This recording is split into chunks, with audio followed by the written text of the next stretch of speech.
On the way back from New Britain, we had foolish, hopeful conversations about coming home. We reasoned that our battered division could not be sent back into battle without a long rest in Australia, New Zealand, or even the States. We noted the extent to which our bodies were emaciated, the number of sores and rotting arms and legs, and argued to each other that by any criteria we were simply bound to be declared unfit for combat. We built air castles, wondering what place our division would occupy in the intricacies of the government's plans for regrouping troops, and counted heavily on the indisputable fact that we had already served the required 2 years abroad. Our hearts sang in anticipation of a speedy return home, and the result was powwow. "What's that?" asked Eloquent, surprised, having heard the name of the island for the first time from Lieutenant Liberal. "What kind of a name is that? Perhaps some cunning tropical disease?" Pavuvuvu, grinned the lieutenant. "It's spelled with a capital P. So what?" "Hey, it's the name of the place we're going to. Pavuvu Island is one of the Solomon Islands." It's a poetic name," Playboy said dreamily. "I'm sure it is," said Eloquent. The wind barely swayed the branches of palm trees, white beaches swooned under the gentle kisses of the blue sea, half-naked islanders came out to greet us with songs and exotic flowers. "Hey, you there? Where are the naked beauties?" "Hey, it's going to be a magical fairy tale," continued Eloquent, ignoring the retort. "And when will we get there, Lieutenant?" "Tomorrow." We walked ashore in the pouring rain, climbed the slippery, slushy slope into a grove of coconut palms, and looked around. This was our new home. We were taken to Pavuva for a rest. Here we were to prepare for the next military campaign. Instead of the familiar machetes, we were given buckets and shovels. There were no thickets of tall grass and bushes to cut down, but everywhere, as far as the eye could see, was dirt, which had to be filled with tons of coral from an open pit on the hill directly in front of us.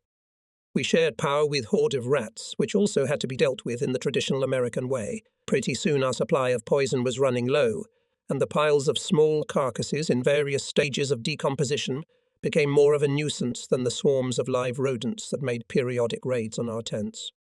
When darkness stopped our battles with mud and rats, the soft rustling of palm branches heralded the arrival of a more exotic foe, bats silently spreading their wings in the wind. In the end, we only managed to deal with the mud. We left the rats alone and tried not to disturb the bats, only sometimes wondering where the rats came from, and if from palm branches, as we assumed, how they got along with their silent neighbours' bats. The food was disgusting, and the tents were rotten and holey. There was no drinking water either, unless you counted the amount that had accumulated in the helmets. We bathed by jumping out naked into the rain, hastily soaping ourselves, as the rain could stop at any moment, and so there was a danger of remaining soaped indefinitely. We boiled our clothes in rainwater tanks. Our ulcerated feet ached mercilessly, and we often had to take off our boots and socks and lie down with our feet exposed to the sun. But we had endured it all before, and we could endure it now. Only bad food and holes in the tents could not affect the morale of my comrades, the loss of hope. That's what broke us. Hope for the approach of fresh units, for sunshine, for victory, for survival. When we were told that we would not be sent home to replace our personnel, we stifled our hope and turned into wooden soldiers. We associated the future with countless enemy-occupied islands to be reclaimed, and we had long since noticed the dwindling number of veterans, those we had been with in New River. After each operation, people considered the situation hopeless, and some even took their own lives. We'd lie there, listening to the sound of the rain or the stomping of rat paws, and think about nothing. And then everything changed. We were told that half of the veterans could go home. At first there was immense joy, and then, when the method of selecting the lucky ones was announced, equally immense anger. There would be a drawing of lots, a lottery in which pieces of paper with names would be pulled out of a hat, but only the names of those who'd never been penalized would be written. I was among those whose names were not written on the coveted slips of paper, as were the names of Hohotun, Healthy, Chicken, Souvenir, and many others. It appeared that the veterans of the 2nd Battalion, 1st Division, were divided into good guys and bad guys. We were all pissed off. Now I know how a convict feels when he is reminded of all his past sins. We ended up in the bad guy group precisely because of the past, and no one took into account that we'd already been punished, and more than once. We were used to solving all our problems by one method, choosing ship-rats for especially dirty work and depriving them of their deserved privileges.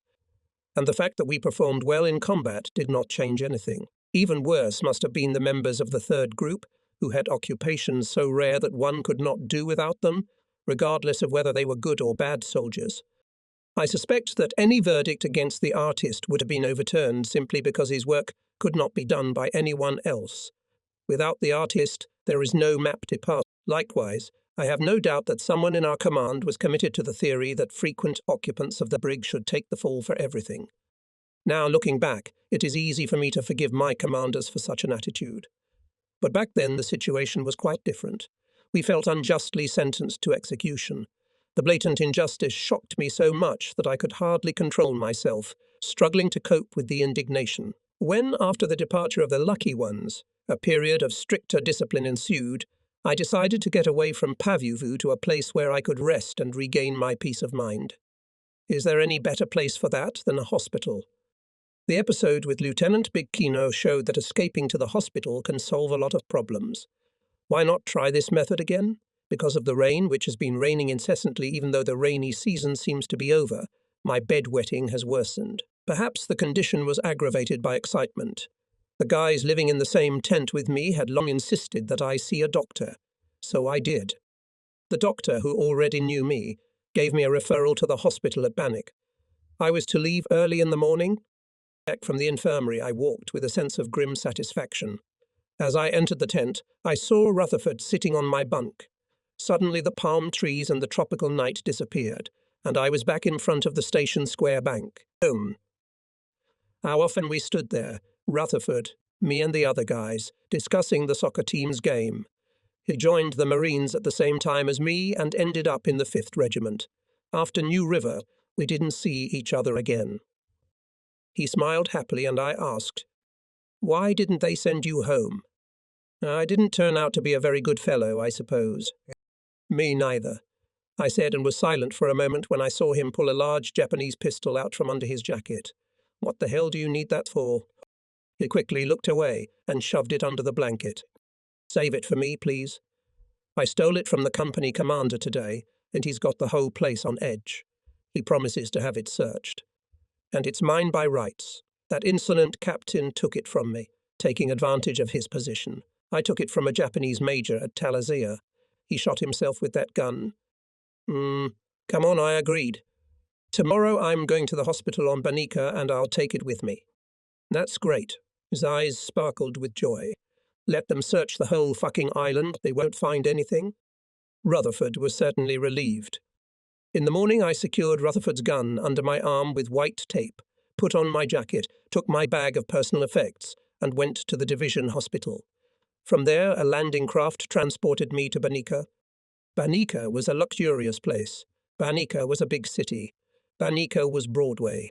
Banika had women, steel and wood houses, roads, sailors, a movie theatre, electric lights, and lots of candy stores. And of course there was beer on Banika. As I followed the others from the dock toward the naval hospital, I felt like a redneck who was in New York for the first time. Cars whizzed along the roads, raising almost forgotten puffs of dust. Crags hummed on the wharf, loading and unloading ships. Military policemen patrolled along the high fence, behind which women, nurses, and Red Cross workers scurried about. Everyone was well-fed and relaxed. Truly, Banika was a gift from heaven. We, thin and restless, with dissatisfaction on our faces and nervous impatience in our hands, were quite out of place. As we walked down the street, I thought that it was probably the image of Baika, not Pavuvu, that would be presented to America as the symbol of the war in the Pacific. I remembered a singer I knew before the war who used to visit us in New River. She asked permission to meet me, and the two of us went for a walk around the empty base. "What do you think about it?" I asked. "Not too luxurious," she replied, obviously thinking of other bases she'd been to, shining with the showy gloss of polished metal, with comfortable houses and military balls. So Nati's poor tents and wooden barracks didn't impress her. Pavuvu, like New River, and all the other places we had to visit, was not too luxurious. But Banika, Banika! Here every luxury was at your service. America will be told that this is what the war in the Pacific was like. An orderly led me into a ward and threw it into a small cellar side room. Take off your clothes, he said coldly, tossing me a set of hospital garb. The job was clearly unpleasant for him. I began to undress. Give me your belt and blades, he said. The order was rather strange, but I obeyed. As I continued to slowly undress, I looked around and found the window barred. A belt? Blades? The bars? Where the hell am I? The orderly intercepted my gaze and condescended to explain. This is a temporary room. There's no room in the ward you need to be put in right now. I nodded, not believing him for a moment, and looked at the guy surreptitiously. The skin on his face was white and unweathered, an obvious sign of living in civilized conditions. He was very young and had probably just recently arrived from the States, and he had the mocking and slightly contemptuous look of a sailor who finds it humiliating to deal with land rats. And then I remembered that I had a Rutherford pistol under my arm. I undressed very slowly and waited until the orderly had had enough of the pole, took my belt and shaving gear, and turned toward the door to the temporary ward. That's when I shed the rest of my clothes, grabbed my gun, pointed it at my foe, and called out softly, "Hey, you." He turned around irritably, saw the huge gun pointed at him, and froze. I, in turn, remained silent and unmoving. It was very pleasant to see the expression of superiority disappear from his face, the way he licked his lips nervously. If I was in the psych ward, and since I was considered abnormal, I would play my part to the end and enjoy it. A naked psycho threatening a healthy cretin. What am I supposed to do about it? After a pause, I asked. He was too frightened to answer, so after waiting a little longer and enjoying my superiority to the fullest, I continued. You had better take this and put it with my things. The orderly silently and very carefully took the gun and went out. Fool. He didn't even have the brains to check if the gun was loaded or not, and it wasn't. Dressed in faded pajamas and a red robe, I entered the room. The first patient I saw stopped me and asked, I'm going to a party tonight and I just need to clear my mind. Would you mind holding them while I get dressed? Now had no doubts left. Temporary ward. Sure, I didn't argue, go ahead. He brought his hands to his head, folded his palms in a cup, and made a motion as if he were shifting something into my hands. Then he took a few steps to the side, came back with a handkerchief, took his brains, blurted out thank you very much, and went out of the room into a small corridor, where he started waving the handkerchief, mumbling something under his nose. I watched him for a few minutes, waiting for him to get bored with the fooling around. But he didn't. He was a real, genuine lunatic. In the corner of the sun-drenched room were tables where patients could read, write letters, or play board games. There were two guys sitting there playing cards. I walked over and sat down next to them. After waiting a few minutes, I shook my head in the direction of the brain cleaner, and asked, What the hell is wrong with him? The psycho? They replied in unison, not taking their eyes off the game. Silence. I spoke again, but not too confidently. What kind of ward is this? P38. They answered again, but now with undisguised irritation. As I understood it, this designation was for wards where many of the patients were sure they could fly. The players had stopped playing and were now scrutinizing me, as if waiting to see what I would do. I didn't please them, nor did I resent them, but just stood up and headed to the other end of the ward, where a nurse was sitting in a glass cube. She looked so sterile, unfriendly and cold that I had not the slightest doubt that she would not lift a finger to help the sufferer. In hospitals all the work was done by orderlies and the nurses kept the records. In the war in the Pacific, nurses in naval hospitals were not angels of mercy. No patient would ever call them that. They were more like accountants. They looked down on us from the height of their own grandeur, as if they were not nurses, but lieutenants looking contemptuously at the enlisted men. We always sent the haughty sisters to hell. They did nothing useful but bother the orderlies and annoy the patients. As I approached, a round-faced man was stomping around her, urging her to look at a pornographic picture given to him by some kindly man. Later I found out that this patient went crazy because of sex. By the way, a lot of people had similar problems. She pretended to admire what she saw and hurried away from the poor man. Then she looked up at me. There was so much cold contempt in her gaze that I decided to be amused again.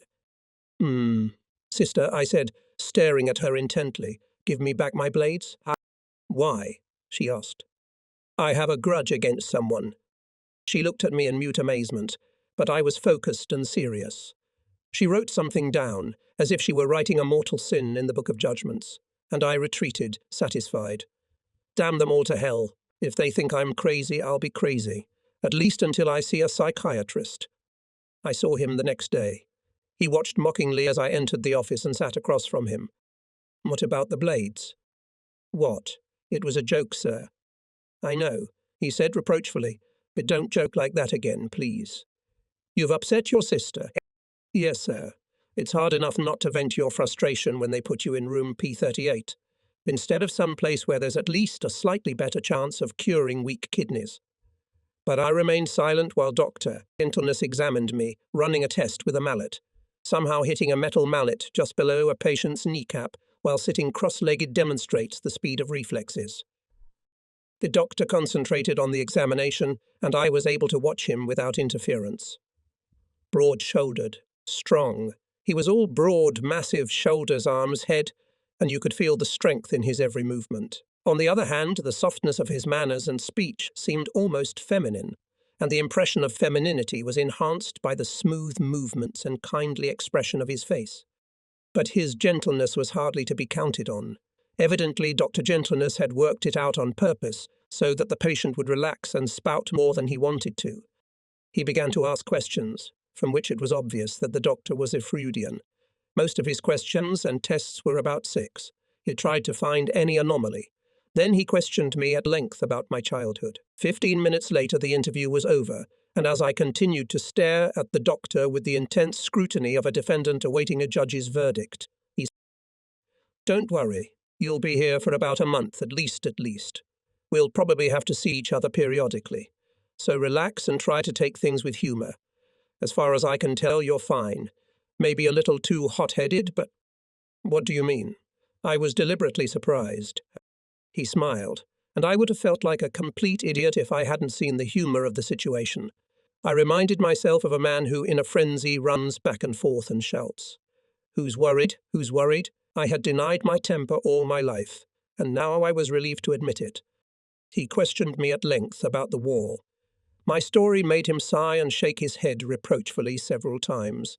As far as I understood, he was convinced that not only me, but my entire division should be sent to a psychoanalyst. Then we talked a little about books. He was quite well read, and philosophy.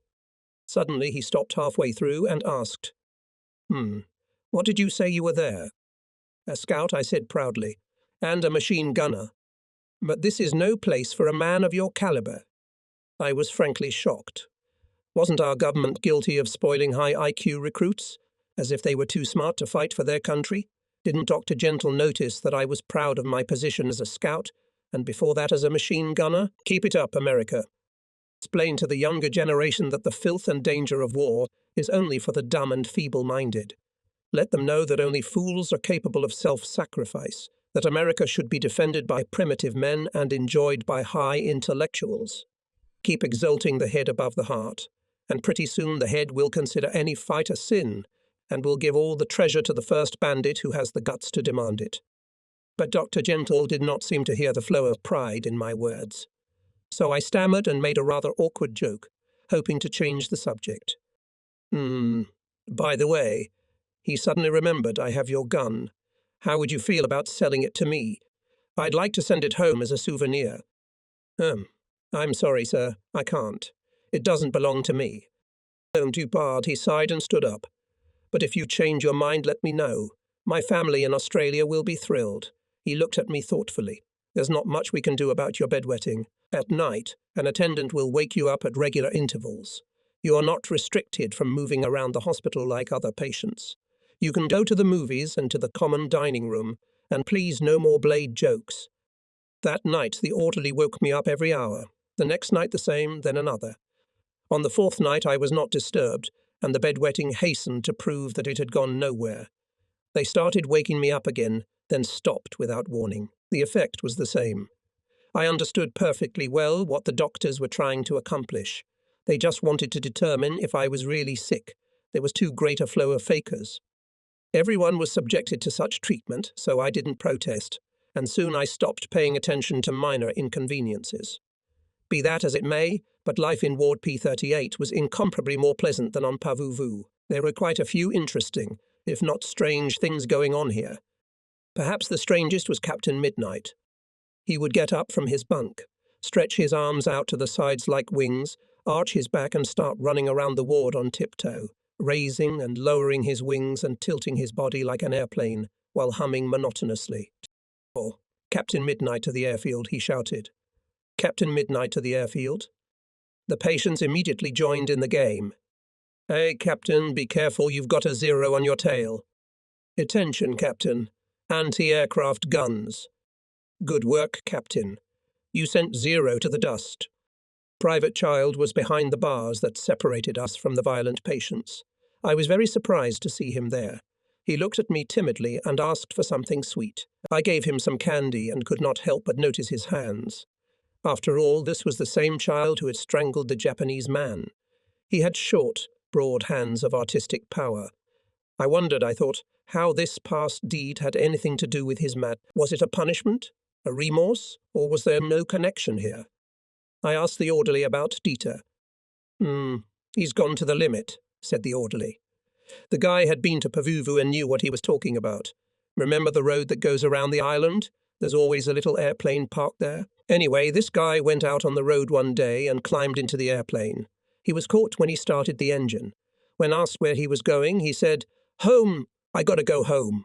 I've got to get out of this hell." After that, he was brought here. He was brought to Banika. It was certainly not the home he wanted to go to, but at least there was no war here. And he was bound to get home eventually. For Child, the war was over. He would go home and maybe regain his sanity. I wonder how much more I could take. Ever since I climbed over the side of the Higgins on Guadalcanal and saw the sprawling branches of the palm trees overhead, it was madness that I feared most. Anything. Death, captivity, but not madness. But I'd always believed that madness came not from within, from the pressure of circumstances on the human brain, but from outside, from a bullet, a piece of shrapnel, a concussion. In other words, I considered its causes to be physical, not mental. Here, in the mental ward, I realized I was wrong. I saw what despair can do to the human mind. I think of the manic-depressive patients. They are the real sons of despair. I've seen them. I've felt how depressed, oppressed their spirits are, and I couldn't imagine what could happen to a person to turn them into a silent ghost walking around the ward with clenched lips and empty eyes. Banika was paradise, of course, and as in any self-respecting paradise, there was a forbidden fruit at least for enlisted men. "No, it's nothing personal," explained the orderly who had told me the sad story of the child. "It's just that they're women, and women here can only bring bad luck. There is too much trouble from them." He paused and continued. "You know, when we arrived on Banika, there were no nurses here, just doctors and us." He sighed, pulled heavily. It was a good time. The doctors always shared the liquor they got with us and everything else too. We lived like one big family. The food was great, and the doctors never took offense. They never took advantage of us. We just did what we had to do. We got along great together. He sighed once more, and his face darkened visibly. Then the nurses arrived, and everything changed at once. We became the bad guys. There was no more good booze, no more food, and no more friendly atmosphere. The nurses only talked to the doctors, and the doctors only talked to God. Trouble is, the work didn't get less, and it didn't get easier. More than that, it got harder and much harder. And look what the sisters have turned the base into. They've built a real fortification for them, now guarded by a battalion of military police. Imagine how ordinary guys like us feel when they see an officer rolling around in a jeep with a nurse. He's got a gun in his holster. What does that mean? It means he's going to defend that woman's honor from the rabble, which is us. We are the main enemies to be feared. His voice was ringing with resentment. This is madness. This is wrong. It's unfair. Women have no business being here. If you can't send women here for everyone, let them all stay at home. The hospital had a decent library, and reading became my relaxation. I devoured 2 or 3 books a day, neglecting evening movie nights. Often, when the lights went out, I continued reading while sitting on the toilet. But finally, having satisfied my need to read, which at first seemed insatiable, I still went to the movies. A new feeling had awakened in my soul, something akin to shame. I began to be depressed by the idleness of my life in the hospital. I began to compare my penniless existence with the Spartan regime of my comrades at Pavuvu, and was surprised to feel contempt for myself. My protest against the unfair lottery had faded, and I was beginning to forget the true reasons for my escape to the hospital. The books bored me, and with them everything around me. So I decided to go to the movies. I joined a group of patients from Ward P38 who were accompanied there by an orderly.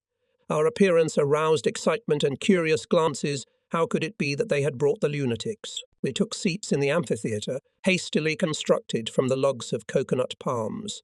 Soon the commandant of the island arrived and the movie began. It was soon interrupted. The public address system was activated, and a cheery voice announced, "Allied troops have landed in northern France. The second front is open." The night was filled with enthusiastic shouts, which subsided after a while, and the movie continued. I got up and left the amphitheatre, feeling my heart pounding hard. My excitement was hard to understand. There was undoubtedly an element of pride, but a sense of anxiety prevailed. It suddenly occurred to me that a great event had occurred. The war would now be moving rapidly toward a victorious spear, and I, wearing stupid pyjamas and a robe, was holed up in the hospital. Suddenly such a longing came over me that I cried and hurried down the road to the hospital. I wanted to be together with my comrades. I did not have to wait long. I was called into Dr. Gentle's office. Next to him sat the chief of the hospital.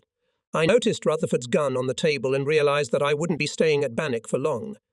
"There's not much we can do for you here on the island," the hospital director said. "We don't have the facilities to treat you. All you need is a change of climate and rest." "You mean they'll send me back to the States, sir?" I asked. He grinned sadly. "That's usually what we do.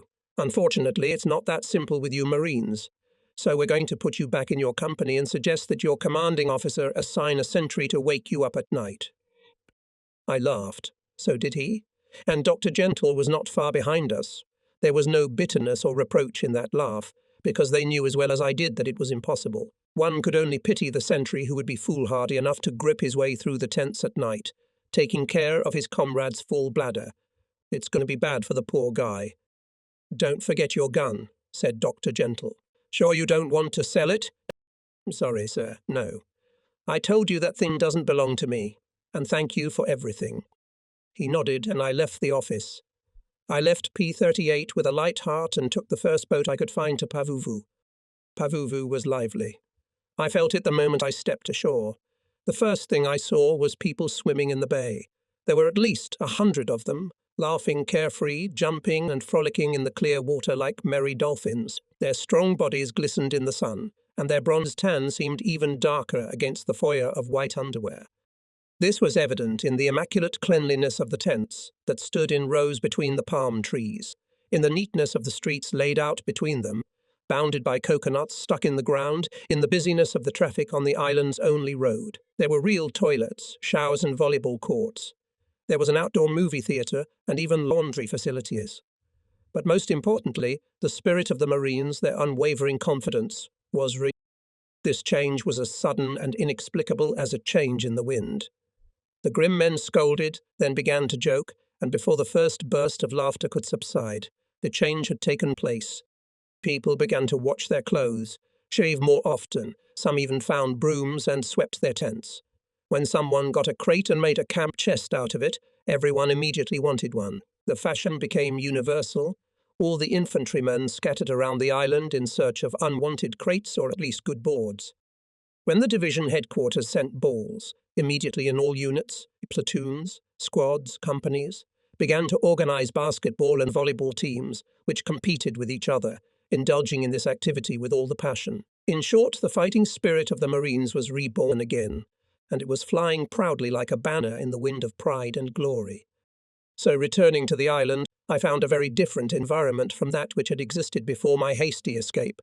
And what is equally, if not more important, I found a new friend. The schoolboy had just arrived on the island from the States. As my boat approached the shore, the newcomers were just being led to the tents. As they entered the tents, they replaced their clean, new camouflage uniforms with veterans' clothes that had faded in the southern sun, clothes that had been in combat more than once. It was believed that new recruits who had not been shot would feel more confident in the old guard uniforms. The veterans had no such psychological problems, and they quickly sensed a gold mine. Only a few days passed, and the old men, previously distinguished by their shabby clothes, could be recognized by their luxurious new uniforms. I was sitting in the tent, watching with pleasure, when suddenly my view was obscured by a bulky duffel bag being pushed into the tent by a sweating newcomer. "Is this the tent of the reconnaissance party?" A little timidly, he asked. "Yeah, come on in," I replied, eyeing the impressive load with interest. I broke the chocolate bar I'd brought from Baniki in half and handed him half. "Make yourself comfortable. Would you like some chocolate?" He grabbed his half quickly, as if he was afraid I'd changed my mind, and started chewing quickly. "No. Thank you," he mumbled with his mouth full. We hadn't eaten since we got ashore this day. "Hey, what you got there?" I asked, pointing to the bulky load. "Any shoes?" I desperately needed at least some shoes, but looking at the newcomer's feet, I sighed disappointedly. "What size are you?" "Hey, where did you get the books in here?" "My dad sent them." "Great," he proclaimed excitedly. "I have some books with me too. Can I put them with yours?" "Go ahead," I said, and freed a shelf for his books and a place in my heart for him. It wasn't just books. I remember he had with him Jean Christophe by Romain Rolland and something by Calderon in Spanish. 51 felt a strong will in him, and I liked very much the stubborn expression of his slightly mocking face. So we became friends and remain so to this day. After Chakoyar, 4 more newcomers arrived in our group. 2 of them were yesterday's high school students, each about 18 years old, one a bully, the other obedient, the first coming from somewhere in the Midwest, the other a southerner. The bully was quite aggressive and very bright. The submissive was timid and slow. Very different. They were inseparable, and soon became the twins. The third newcomer to our group was White Man. A native of the hills of Virginia, he was a racist to the bone, from the tips of his fingers to the top of his narrow, long, russet-haired head. He once told me that after the war he would be busy cleansing his land of niggers, and when that was done he and his associates would take on the Catholics. At this there was an explosion of laughter in the tent, for only a bigot utterly devoid of a sense of humour could take offence at the white man's naive hostility. He was the first recruit I had seen. The corps was now accepting recruits into its ranks. Not many, but enough to shake our privileged position as an elite. The only time the white man managed to antagonize us was when he spoke disrespectfully of the volunteers. He smugly said that all the volunteers are morons because they volunteered to come here. He was not such a fool. He waited until they came for him. Our silence expressed our contempt for the ignoramus. Dirty Fred, the 4th newcomer, was a lean, nosy, and quiet country boy from Kansas, who knew all about the mysteries of the barnyard and had the attitude of a cocky rooster. He liked to apply barnyard standards to human interactions and was not just boring, but rather even insufferable, often provoking the anger and loud indignation of the not-so-squeamish Marines. After the arrival of the replenishment, life on Pavuvu had changed. The emphasis was now on training, aimed at getting the new men to fit into the division. Many veterans, however, were reluctant to be associated with the monotonous routine of training again, and had taken care of sinecures in advance to justify their absence. And some, like Artist, simply stayed away. The artist, like Achilles, languished gloomily in his tent. It often happened that in the morning, at 10 o'clock, when I had already finished my work with the battalion censor, Lieutenant Liberal, which consisted in licking and sealing envelopes, I would go to Artist's tent and bring a few slices of bread from the galley. The artist would open a tin of the tasty canned food his mother regularly supplied him with. I would boil some coffee, and we would have a feast. We drank coffee in the evenings. After the movies, no one would pass by the pot of coffee I made. Warmed by the black liquid, the guys had leisurely conversations, arguing and joking, comparing the coffee made by me and the coffee offered by the sergeant in charge of the housekeeping department. I was ungodly flattered. This is the best coffee on Pavuvu. But I think they came to my tent not for the coffee, but for the conversation. My kitchen was no match for that of the sergeant-intendant. He made coffee on an acetylene burner, and I had to use an old tin can suspended over a tomato paste can filled with gasoline. Let's just say the sergeant had taste on his side and I had atmosphere on mine. The books that belonged to me and Chaklayar, especially the dictionary and the yearbook, turned our tent into a meeting place for the literary bombard. A kind of tradition became a dispute with eloquent, who readily entered into a verbal duel with any opponent. Besides, it seemed very attractive to accept a cup of coffee from the hands of an Asian. It was a term with a mixture of respect and fear for someone who had been in the tropics too long. I learned from Eloquent how to use this definition, which placed a person in the category of untouchable, uncriticized, automatically exempt from all dirty work and such daily hassles as waking up and morning exercises. My 4-week stay in Ward P38 on Bannock made me doubly Asian. In my case, it was an official title, so no one minded when I went out every morning to seal envelopes with Lieutenant Liberal, thus avoiding other duties, or when I walked around dressed only in loafers and a towel wrapped around my hips. Officers would shrug their shoulders, shake their heads, and call me Asian. A person considered different from others always attracts special interest. My reputation led to the fact that every evening, when I finished typing letters on a crumbling typewriter I'd bought on occasion for $10, my tent was packed with guys returning from the movies who wanted to get a cup of coffee and enjoy a fierce discussion between two Asians, me and Eloquent. Occasionally a bottle of whiskey would come to us in one way or another, either bought at an ungodly price or, as it happened once, extorted by outright blackmail from Lieutenant Liberal. He had decided that the soldiers of the reconnaissance party should be on guard duty with the rest of us, and had rashly said that he himself was a staunch advocate of equality. So he had to extend his principles to his liquor ration. If, by all accounts, the whiskey ran out too quickly, I brought a flask of jungle juice from Crestfallen's tent. If even that wasn't enough, we drank aftershave or hair topicals. Once I grabbed some horrible green stuff called Dupré, and when I woke up in the morning I had the distinct feeling that my tongue had been shaved and then shampooed. If we had not only coffee but also alcohol, we often took to singing. Our repertoire was mostly Blatt songs or World War I songs. Once we even fell so low in spirits that we began to chorus classical compositions. The fall ended with a gloomy piece of our own composition, which was prompted by the news that the division was ready to go into battle again. Being to the tune of Funiculi, we sang a hideous serenade. Surrounding one guy or another, we'd drag it out. Yo-ho, Playboy's about to die. Yo-ho, Playboy's about to die. He's gonna die, he's gonna die, he's gonna die, he's gonna die, he's gonna die, he's gonna die. Then what the hell? You're gonna die anyway. We sang it to everyone but Liberal, artist and white man. Rumour has it the next campaign will be short. It won't be like the ones on Guadalcanal and New Britain. It will be violent and really fast-paced, and then the old ones will go home. Our spirits were high. Rutherford had regained his gun. He came for it late at night, when everyone was at the movies and I was alone in the tent, typing a letter by the dim light of a wick, made from a piece of rope dipped in a can of gasoline. Rutherford and his companion came out of the darkness, observing all the rules of conspiracy. I was glad to be rid of that toy, for I was always afraid it would be stolen from me. "See you at home," said Rutherford, and slipped back into the night. We left Pavuva. Winners of the Guadalcanal and New Britain campaigns, we were once again walking into the open mouths of the landing ships that were to take us to war. Never before had we been so sure of victory, and never again would its zebra be so high. On Pelly the slaughter was going on. The island, flat and featureless, was the altar on which 1,700 men were to be sacrificed. Army and Navy aircraft had already ploughed the island thoroughly. Before our arrival, an armada of heavy cruisers and battleships had approached Peleliu and bombarded the coral fortress for days. The little atoll, about 8 kilometers long and about 3 wide, and in the widest part, was hidden by a cloud of black smoke. This gloomy cloud was in some places pinkened by the flames of fires, and at times shook and glittered like a neon advertisement. The rumble of heavy shell bursts echoed over the water for miles around.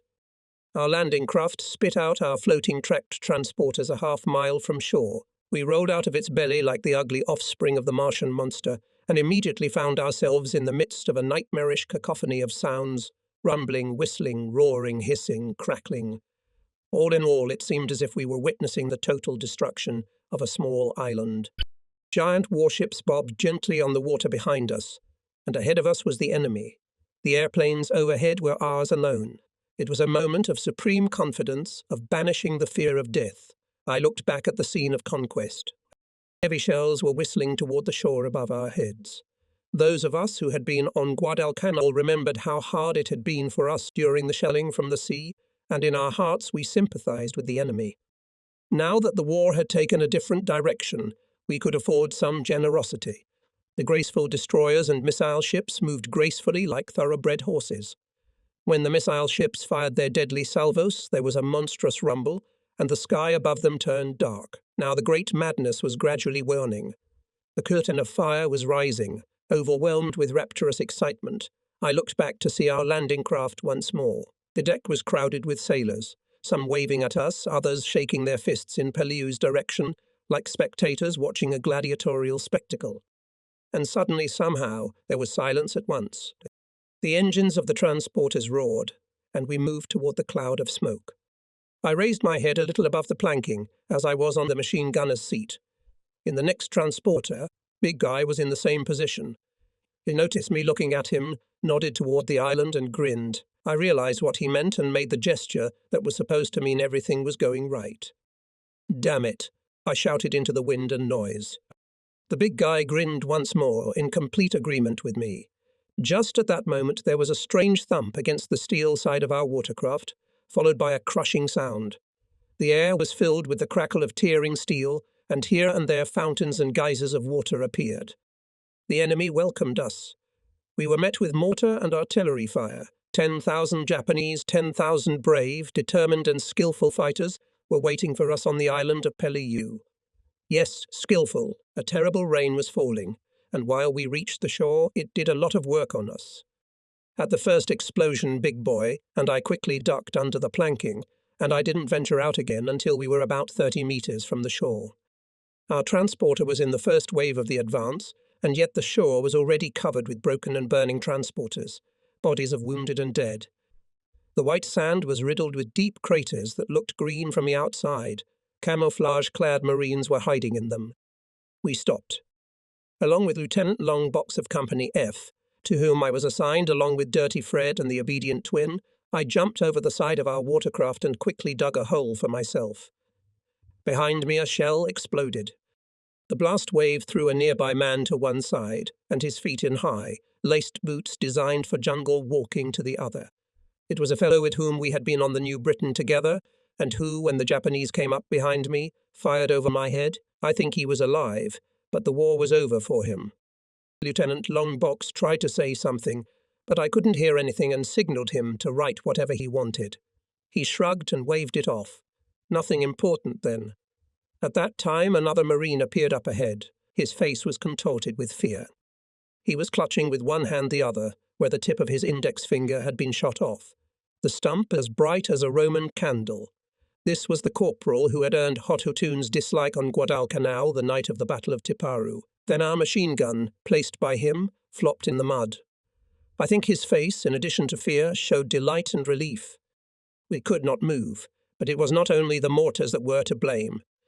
On a coral cliff protruding into the sea, the Japanese had set up a firing point from which they poured machine gun fire on the shore. We found a hole in the cliff.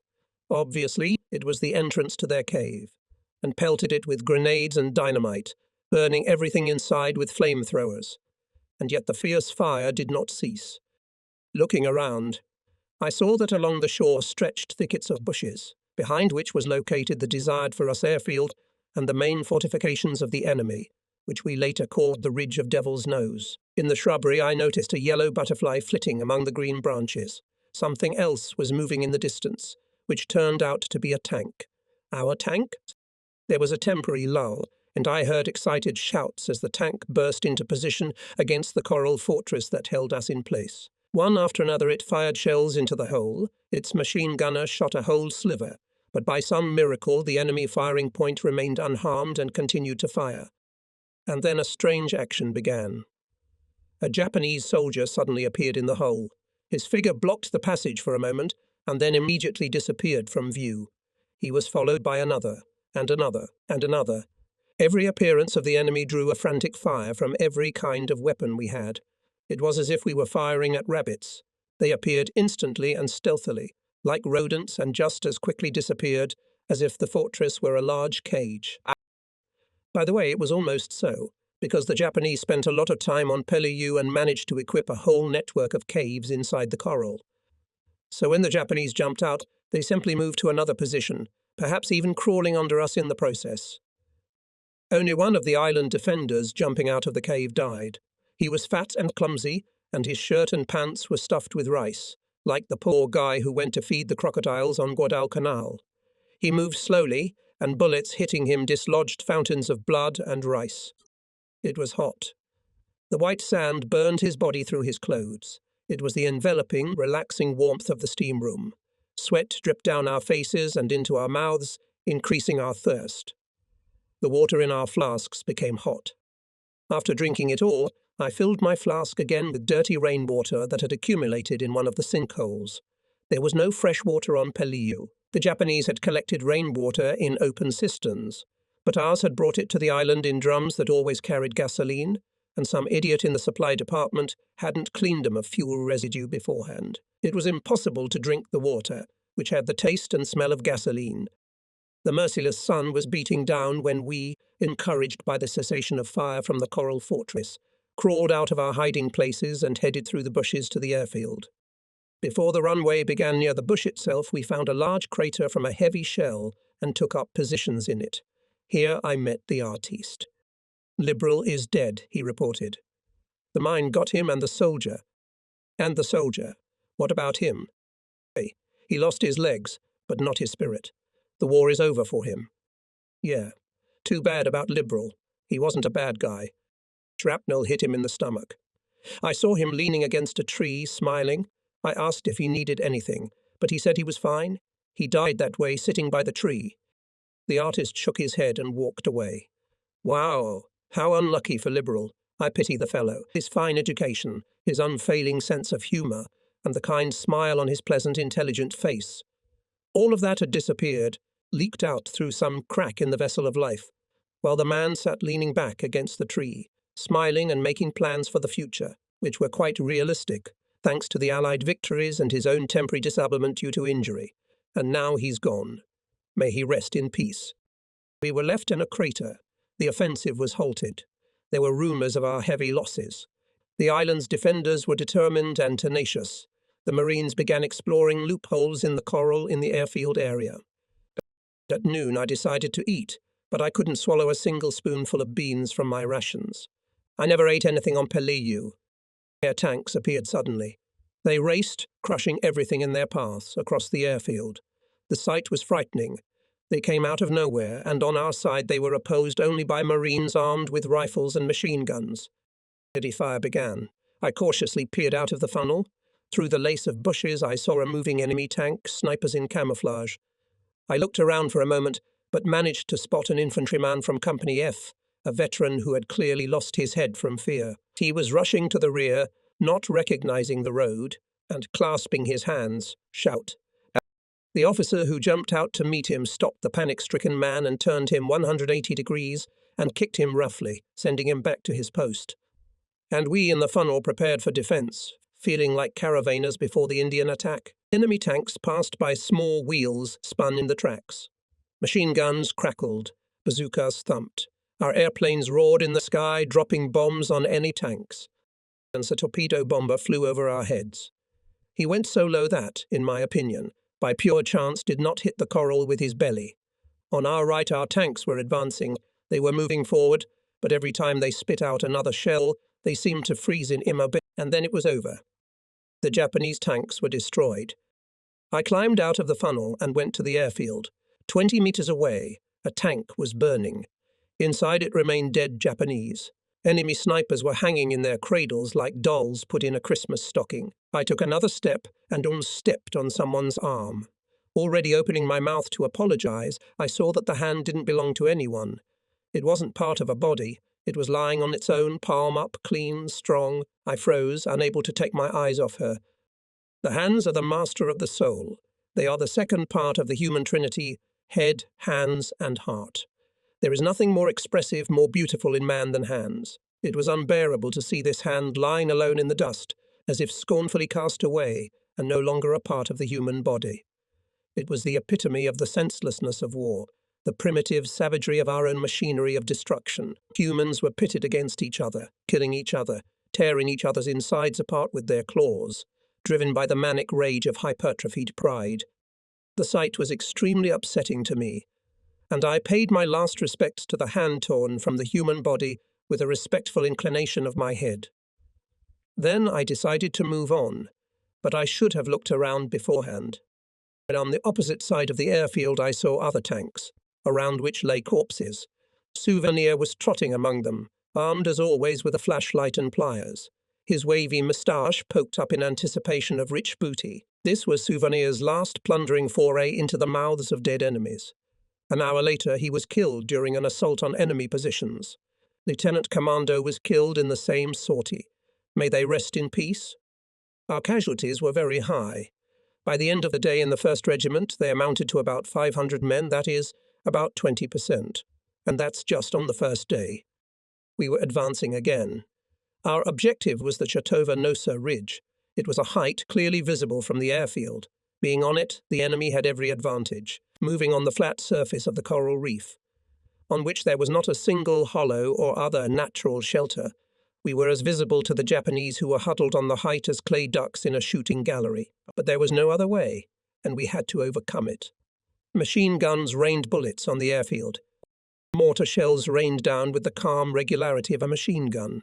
It seemed that the Japanese had calculated at what density of fire would kill most of ours, and now methodically and leisurely did their work, quite satisfied with the result. The Marines were falling. They ducked and staggered forward. They fell to their knees and got up again. They were thrown back by explosions, but they rose and stubbornly strove forward. The offensive continued. The day was dying away, dwarfed by hoarse cries for help. An empty transporter from another unit had mistakenly entered our sector. Noticing it, Lieutenant Rysock jumped aboard and ordered the driver to move toward the front line. He wanted to take out the wounded. But the driver did not seek the laurels of a hero and was in no hurry to obey. He was from another unit, he was tired and saw no reason to obey an unfamiliar officer. He replied that he could not obey the order. The trotter stated that he had better obey after all. The driver then refused outright. Trotter drew his pistol, pressed the barrel against the driver's head, and politely asked him to hurry up and send his ass to where he was ordered to go. The driver immediately forgot all his arguments and pointed the transporter in the direction indicated. Trotter received the Navy Cross for bravery shown on Guadalcanal. For bravery at Peleliu, he was awarded another, unfortunately posthumously. He died during an attack on a long-range enemy firing point. May he rest in peace. It was getting dark, but the first day of the battle was still going on. We moved back to reinforce the positions we'd captured. Together with Dirty Fred, we set up in a deep crater. I tried to force myself to eat again, but was unsuccessful. The tension was so intense that my stomach flatly rejected any food. There was no more water at the bottom of the funnel, so I had to crawl out and go to the shore to look for it. Perhaps we had fresh water delivered to replace the tainted water mixed with gasoline that had made too many people sick. I made my way cautiously through the shrubbery. Runner emerged from the darkness on the other side. "Yes, the chicken's dead," he reported. Fool pulled out the needle the orderly had stuck in his arm to inject the plasma. You know how he was. Stubborn as I don't know what. He shook his head. Of course, maybe he would have died anyway. It had gotten him really bad. But he didn't want to even try to help himself. What a fool. The runner looked at me carefully through the darkness.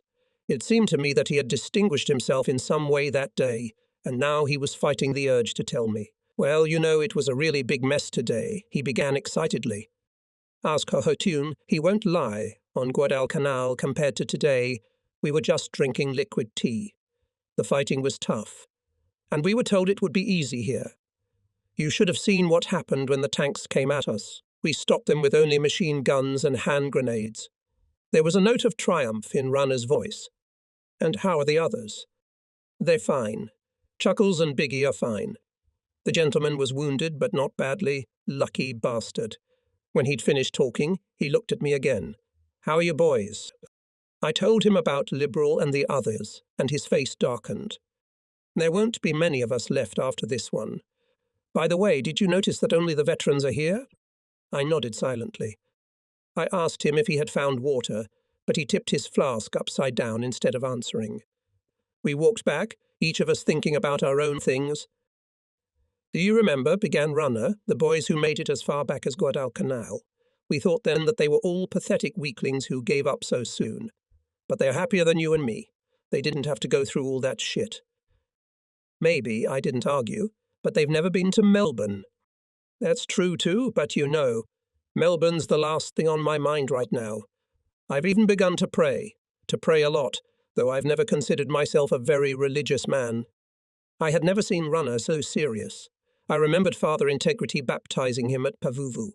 He was very different then. Everything was different then. Guadalcanal was in the past, and with it the pagan naivete of the first battle. How much easier it would have been to become pagan again and refuse to take things seriously.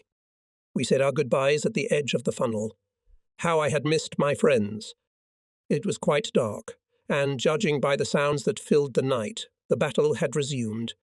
Rifle and machine gun shots were heard here and there in the positions. Suddenly I realized that shots and bursts could also sound in different ways. Now they sounded like angry protests, as if the Marines were resenting the intrusion of night intruders, the way farmers chase poachers off their property.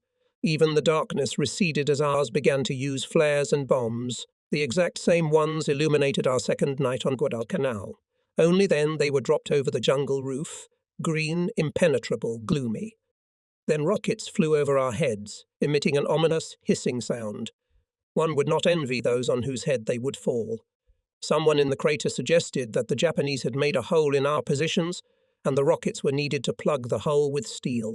I tried to snatch a moment and at least take a nap, lying back and covering my face with my helmet, but it was impossible. The night turned into a nightmare of waking up. We met the morning with dry mouths, cracked lips, and hungry bellies. The heat was increasing very rapidly, scorching the rocky surface of the island and making the air as hot as the breath of the devil. "Let's go," said Lieutenant Longbox. "Yes, sir," I replied, and told Dirty Fred and Twin to get ready. We climbed out of the funnel and headed for a gap in the brush to our left, through which we could see the airfield. It was early morning. We passed 2 Marines sleeping soundly in their foxholes. I bent down to wake them up. "Hey!" I shouted and shook one of them by the shoulder. "Wake up! It's time. We're getting off." He not only didn't answer, he didn't react at all to my words. Then I turned him over. He was dead, with a hole in his head like that. It's impossible to stay alive. His comrade too. Through a gap in the shrubbery, I could see that F Company was attacking again. In the bushes stood Artist and watched the development of events. The mortars had fallen silent. The first wave of Marines moved along the runway. They ran, scattered and low, crouched under longitudinal machine gun fire. They were running and falling. None of this could be happening in reality. The spectacle seemed a living picture, a nightmarish, delirious phantasmagoria, a scene from a movie that one did not want to watch. It took a certain effort to make myself believe that the Marines in front of us were alive. Real Marines, creatures of flesh and blood, men I knew well whose lives were connected to mine. An even greater effort was needed to realize that my turn was next. There had come a point in the battle when there was an urgent need for a unifying slogan, a battle cry. A banner or a song must now blaze over the army. The enemy must be openly challenged in the face. That's the way wars have always been fought. So the soldiers were raised to the attack, which either crushed the defense and baked victory, or choked and brought defeat. How much less repulsive the road to death might seem if I were ready to embark on it, if something irrational like "Long live the Emperor," or "Marines forever," were to sound. Instead, the soft voice of an educated man somehow mundanely said, "Well." I said goodbye to the artist. He looked at me sadly from under his helmet. His face became even darker and more angular, then cast a glance in the direction of the airfield where people were still running and falling, and with pain in his voice said, "Good luck to you, lad." Then he turned away quickly and strode away. I ran. The heat rose in stifling waves. Bullets whistled past, then flew silently by. I ran with my head down low, my helmet doing some crazy dance, occasionally falling over my eyes and blocking my view. At times I lost sight of Lieutenant Longbox and Dirty Fred, and then it seemed as if I were alone and still running. To my left people were running and falling. I ran a few more steps, threw myself on the ground, regained my breath and ran again. Suddenly there was a funnel filled with people in my path, into which I fell, and only then did I stop running. The funnel was like an oasis in the desert. I was sure there were no shelters on the airfield grounds, and suddenly I stumbled upon one. It was much smaller than the one hidden in the bushes where I spent the night, but still its size allowed a dozen people to take shelter. 4 of them were from the 5th Marine Regiment, with a wounded lieutenant among them. The rest were from my battalion, including the F Company commander, Captain Dreadnought. They silently squeezed in to make room for me. And then I realized, and this knowledge came to me like the impact of an enemy shell, that I was not only in the only shelter on the airfield, but in the only conspicuous part of the airfield that enemy soldiers could see and fire upon. On the side of the enemy fortified area, a cement and steel blockhouse and several barracks. The funnel was under fierce machine gun fire. Heavier shells were also flying from. As far as I understood, one thing saved us from total annihilation. The Japanese, who were firing from guns removed from the ships, could not hit our shelter accurately. They could neither lower nor raise the barrel nor aim the sight so that the shell landed exactly in the center of our group, with a regularity worthy of better use. And with a precision that made our insides clench with fear, shells fell in front of the crater, behind it, on the sides. Sometimes a shell fell a little closer. Then we had to crumple on the bottom to avoid being hit by shrapnel, sometimes a little farther away. That one was pretty close, someone muttered, after we were literally deafened by the rumble of the explosion. That's right, another voice replied. So far, so good. Shut up. Captain Dreadnought shouted angrily. See if you can get this thing to work, he said, turning to the guy with the walkie-talkie. I need to contact the battalion. The walkie-talkie sat down in front of me, slouched down and asked me to start spinning certain discs. I complied with everything he said, but it didn't work. Then came the whistle of an approaching projectile. I tensed up, even though I knew I shouldn't be afraid of the projectile that could be heard. But it was useless to be afraid of the one that would get you, that is, the one you couldn't hear. Another voice was heard. A wounded lieutenant from the 5th Regiment. It turned out later that he wasn't just wounded, he was dying, was talking to his commanding officer over the walkie-talkie. The valiant Marines of the 5th Regiment have broken through, sir. He reported in a weak voice and have made excellent progress. We have accomplished our objective and have rejoined the 1st Regiment. I looked at the lieutenant carefully. A neat, athletic, well-developed boy, probably from West Point or Annapolis. He was in a lot of pain, and his impassive face was already contorted with an agonizing grimace, though he was careful to hide it. A shell again, and we ducked. It exploded very close to us, showering us all with dirt and shards of coral. Perhaps no shell had ever come closer than that. Where's the fire coming from? Shouted Captain Dreadnought. The boys looked at each other and shrugged. What the hell? The captain raised his voice again. Let me through there. He crawled over to the machine gun mounted on the edge of the crater and carefully lifted his head. He carefully examined the fortified area and the Devil's Nose ridge to his left. Then he returned to the bottom of the funnel, retrieved the map and made a mark on it with a pencil. Try to contact the battalion again. He commanded. This time the contact was established. Hello, battalion, this is Fox Company. Enemy artillery at 128 George. We need fire support. Over. Unbelievable. Captain Dreadnought had no more idea of the location of the enemy gun than he did of the shape of the Japanese commander's nose. When he lifted his head over the edge of the crater and cast a hurried glance around, all he could see was the shot-up Devil's Nose ridge. Even assuming he had seen a puff of smoke, which he hadn't, it was impossible to determine its exact location, much less correlate it to a map. The coordinates he had reported to the battalion were frankly taken from the ceiling, but nevertheless he had reason to expect the results of the fire support, because the chance that he had accidentally guessed the right spot was as great as that he had called fire on the Japanese general's muzzle. A few minutes later I heard the shelling of 128 George begin. I looked at the sunburned, tense face and wondered why he wasn't too concerned about the shells falling around our shelter. When he spoke, however, I realized that his stupidity was matched by his bravery. "So many men from the 1st Regiment are here?" he asked. We raised our hands. "Me 6 men? Well, I think that's enough. We'd better take this blockhouse. The machine gunners are holed up in there, so as soon as the artillery fire stops, let's go." That's it. No more and no less. The blockhouse withstood the fire from the sea without damage. It withstood direct bombardment. It's obvious that it was defended by a number of long-range gun emplacements, and the 6 of us are going to go in and take it. Captain Dreadnought may have been an arse, but no one could blame him for lack of courage. Personally, I didn't want to die for nothing.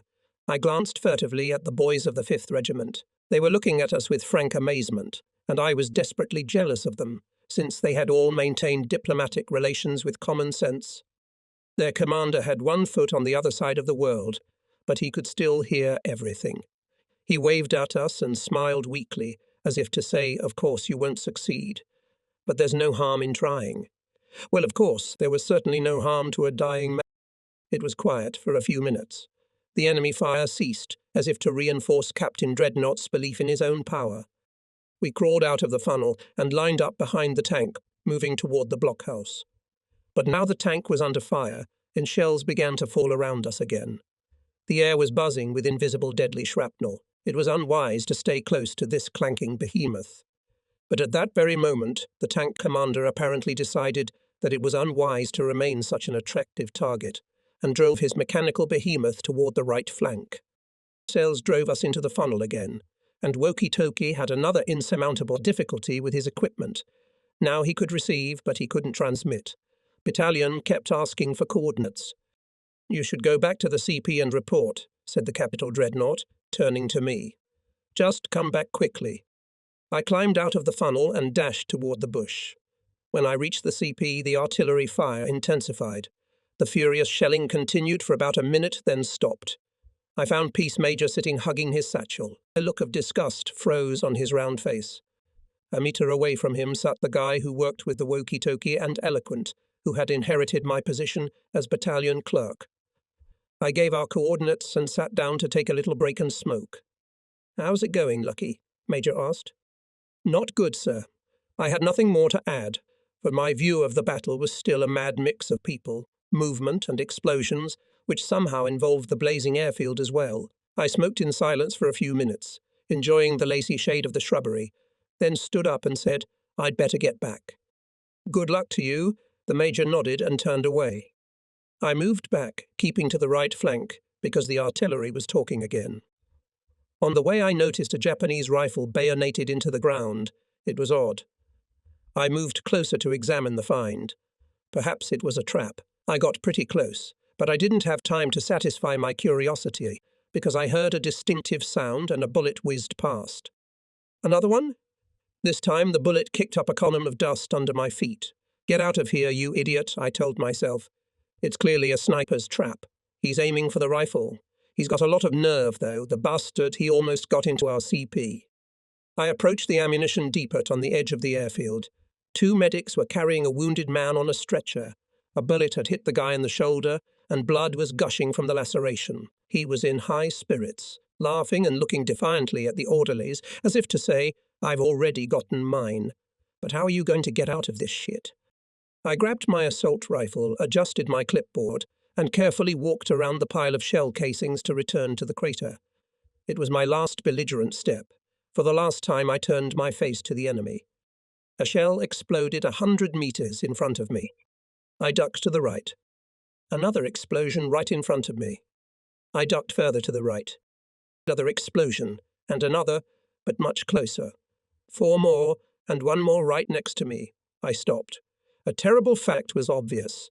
I had foolishly gotten between the enemy artillery position and its target. Perhaps the ammunition depot I had just passed was its target. At any rate, it was firing in that direction. There was nowhere to hide. To go forward would mean certain death. The only way out was to run without looking back, hoping to get out of the fire before a shell or shrapnel hit me. I turned and ran. I ran, and the heat rose in waves from the hot coral. Sweat trickled down my body, greasing my joints, and fear instantly dried my mouth. The shells were catching up with me. They exploded behind my back, and the air was filled with the angry voices of shrapnel demanding my life. I ran, thinking of the Japanese artilleryman lurking on the ridge who was carefully aiming at me, and each shell he fired fell closer and closer to me, trying to catch his victim in this deadly game of cat and mouse. A shell fell 1.5 meters away from me, but it didn't explode, at least I think so. At times like this, you can't be sure of anything. When you are gripped by a wild primal fear, time and space become different. But there was a projectile, 1/2 meter high. Red-hot balls struck the coral surface, bounced off, and flew away. I gathered the rest of my strength, and just at that moment a Japanese gunner hit his target. He hit the ammunition depot. That was the end of the war for me. I was destroyed. All that was left of me was a dry shell. The war had done its work. In the blink of an eye, some giant juicer had squeezed me dry. Concussion, overheating, thirst, nervous tension, it all did its job. I think I walked for a while, unable to utter a word, then fell to my knees near the funnel where the two men were sitting. They were clearly not a nod of my appearance. Their voices came to me as if from far away and as if through absorbent cotton. He can't talk. What do you think is wrong with him? Hell knows. Doesn't look like he's been hit. Concussion, maybe. Hey man, what's wrong with you? Say something. What do you think we should do with him? I have no idea. See, he's got a machine gun. It's been hot in here today. I wonder where the Japanese came from. I thought the coast was ours. They're underground, digging their own tunnels. Hey, I wish we could get some machine guns too. A rifle's not that handy. Look at that poor bastard. We should probably get him to the infirmary. I think so too. The guy looks like hell. They stood up, took me under their arms and dragged me like a mannequin across the sand. I was like a walking doll with the most important mechanism broken. They dragged me to the doctor. The orderly laid me down on a blanket and attached a tag. Then he stuck a needle in my arm, from which ran a tube to a bottle of liquid hanging from a rack. The guys who brought me in squatted down next to me. What's wrong with him, Doc? I don't know, the orderly answered. It looks like a severe concussion. I'll send him to the hospital ship. One of the guys looked longingly at my machine gun. His look was more eloquent than any words. He seemed to be saying, "You won't need that thing anymore anyway, but we could really use it." I gave him a look that said he could have the machine gun. He immediately put it on his shoulder and looked extremely pleased. Then the boys left. They had done the deed and were rewarded. Besides me, there were about half a dozen other casualties here. We were lying on the sand, and I was lazily wondering whether the Japanese artilleryman would have been able to hit me after all if he hadn't hit the ammunition depot earlier. Eventually a boat came up behind us and took us with a roar to a hospital ship that was standing in the roadstead, and I felt ashamed. Others were badly wounded. They were in pain. Some of them were even injected with morphine, and here I was lying in a corner hole without a scratch. The war ended in humiliation. I was ashamed. My soul had left me. It wanted to hide from the demanding eyes that greeted us when the boat was boarded. People in white coats stood at the railing, trying with all their attention to determine who should be helped first. I flinched from the evaluating gaze, when quite suddenly the doctor, standing in the centre, pointed at me and said, "Let's get this one downstairs immediately."